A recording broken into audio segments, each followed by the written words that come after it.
Key Russia-Ukraine war updates for November 9, 2025, drone strikes, energy hits, and diplomatic moves.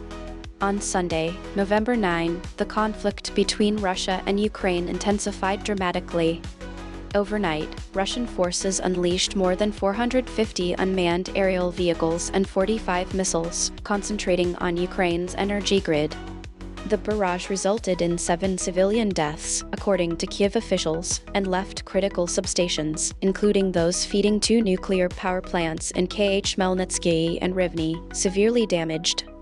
Ukraine's foreign minister, Andriy Sybiha, condemned the attacks as a deliberate threat to European nuclear safety. The strikes extended beyond the nuclear sites, hitting power and water infrastructure in Kiev, Poltava, and Kharkiv, which forced thousands into darkness and water shortages. Prime Minister Yulia Sviridenko confirmed the disruptions, while state gas company Naftogaz labeled the latest assault on its network as the 9th since early October. Russia's defense ministry described the operation as a massive strike using high-precision, long-range air, ground and sea weapons aimed at weapon production facilities and energy assets, positioning it as a retaliation for recent Ukrainian attacks on Russian territory. The ministry also claimed territorial gains around Pokrovsk and Kupiansk and the capture of the village of Volchai in the east.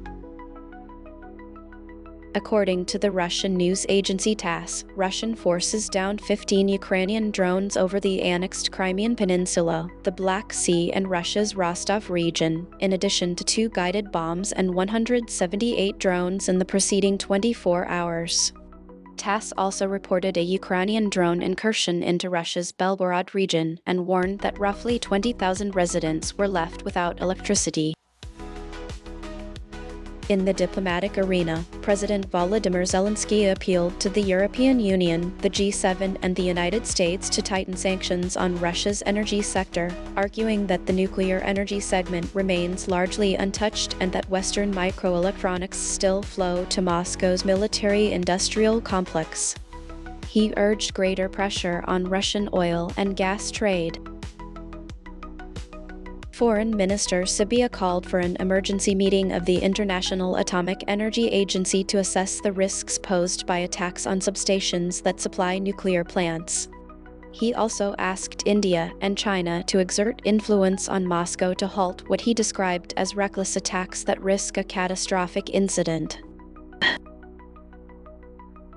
Meanwhile, Hungary announced it had secured an indefinite waiver from